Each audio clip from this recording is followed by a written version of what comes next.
Bonjour et bienvenue dans Il ne plie plus, il cause. Moi c'est Stéphane, je fais du vélo et de l'origami, mais rarement en même temps. Mes proches me l'ont déconseillé. Ici, je vais vous causer des deux, puisque j'ai décidé de donner un thème très spécial à la première saison de ce podcast. À chaque épisode, je vais plier une grenouille en origami pour vous la présenter.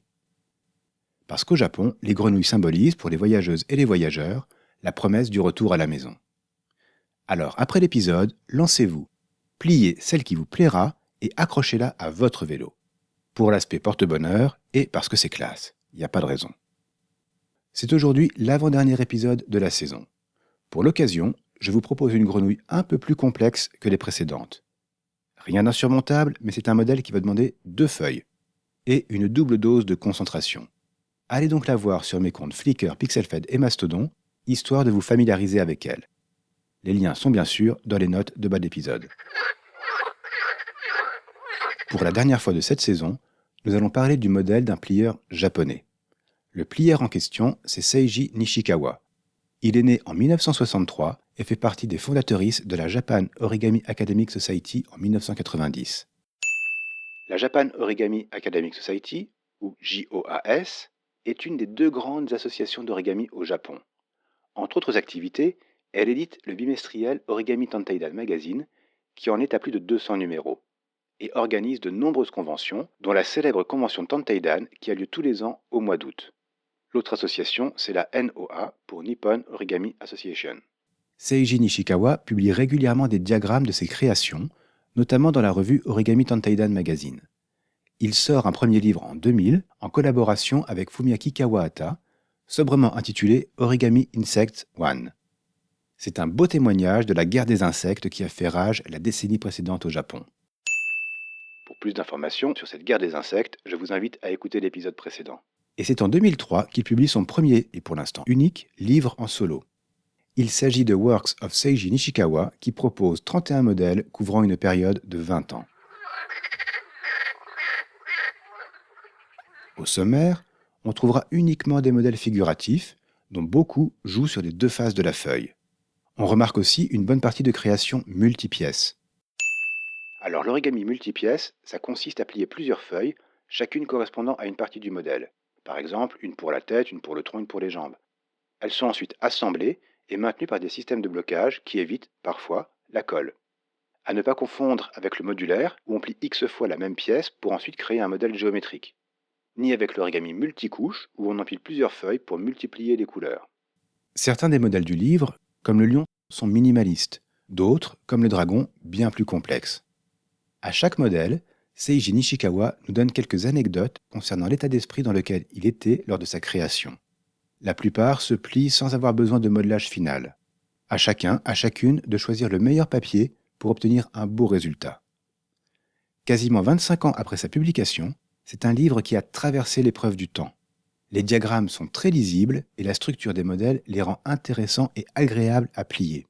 Lesquels ont mes faveurs ? Je dirais le Pégase, le tigre rayé et le dragon.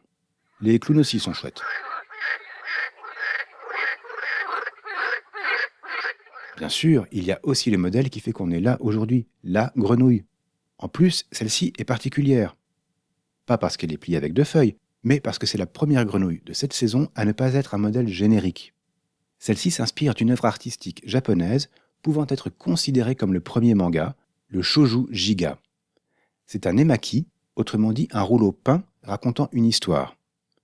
Ici, il met en scène des animaux anthropomorphiques dans une ambiance champêtre. On y trouve des lapins, des singes et des grenouilles.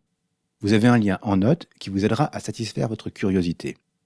Et notre grenouille en papier, elle a vraiment la bonne tête de son inspiration historique.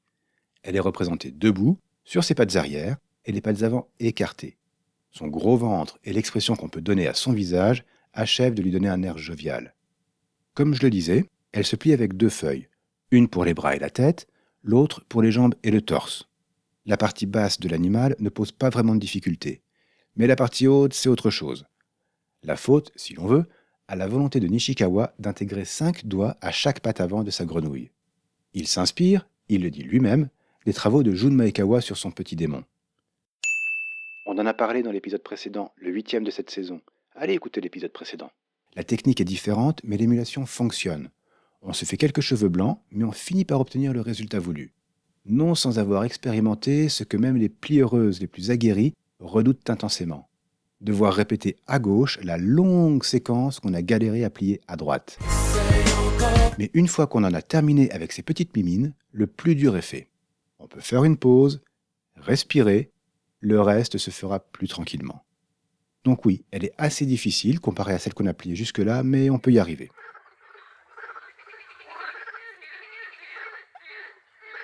Pour la plier, il vous faudra peut-être faire quelques essais, histoire de faire des jolies mains. Je l'avais pliée il y a longtemps et j'avais bizarrement oublié les efforts que demande cette partie. Comme brouillon, cette fois, j'ai utilisé du kami en 15 cm, clairement trop juste. Pour avoir un beau rendu, j'ai opté pour du craft bicolore, conçu pour l'origami, avec 2 carrés de 21 cm. Je pense que c'est une bonne taille. On obtient un modèle qui a une belle tenue et qui supporte son propre poids. Les doigts sont toujours ardus à plier, mais avec de l'entraînement, ça ira. D'ailleurs, vous pourriez vous échauffer avec un autre modèle du livre, le Petit Crabe. Ces pattes sont faites sur le même principe.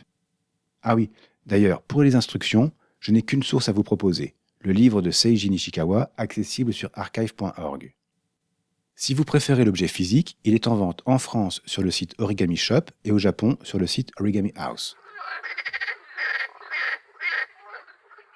Maintenant que vous l'avez plié, il ne reste qu'à lui trouver une place sur votre vélo. Déjà, je pense qu'elle irait très bien sur un Brompton. Parce que je me dis comme ça que si vous avez l'habitude de plier et déplier votre vélo pour le ranger dans votre poche, ce modèle ne vous résistera pas longtemps. Et comme elle est toute en hauteur, elle aura tout le confort à l'avant sur le tube de direction. Pour la faire tenir, il y a une pochette sous le ventre dans laquelle vous pouvez glisser un petit aimant à fort pouvoir magnétique. Comme ça, vous pourrez l'enlever facilement en cas de pluie. Oui, les grenouilles en papier n'aiment pas trop l'eau. Voilà, vous avez de quoi vous amuser en attendant l'ultime épisode de cette saison. Encore une fois, merci de m'avoir écouté. J'espère que le contenu de l'épisode vous a plu, et si c'est le cas, je vous encourage à en parler autour de vous. Ne perdez pas de temps à me mettre des étoiles sur telle ou telle plateforme, je les plie tout seul. Merci à Sophie, dont la reprise des petits papiers au ukulélé fait un merveilleux générique. Vous retrouverez sa chaîne Soldomila sur YouTube. Tous les liens qu'il vous faut sont dans les notes de l'épisode. Pour m'écouter, c'est simple. Il ne plie plus, il cause est hébergé chez Vodio et donc disponible partout où vous écoutez vos podcasts. Venez me retrouver sur Mastodon pour me dire ce que vous pensez de ce podcast ou pour causer d'origami. À bientôt!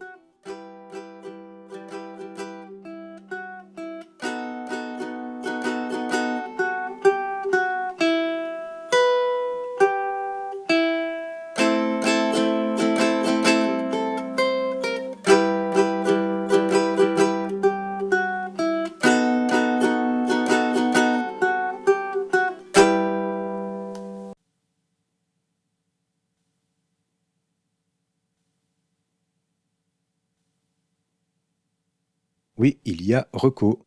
Cette semaine, on parlera animaux et comportement animal avec le podcast Le Nid de Pie, produit pour Campus FM, la radio campus de Toulouse. Agatha McPie l'a animé pendant 4 ans et demi et 60 épisodes.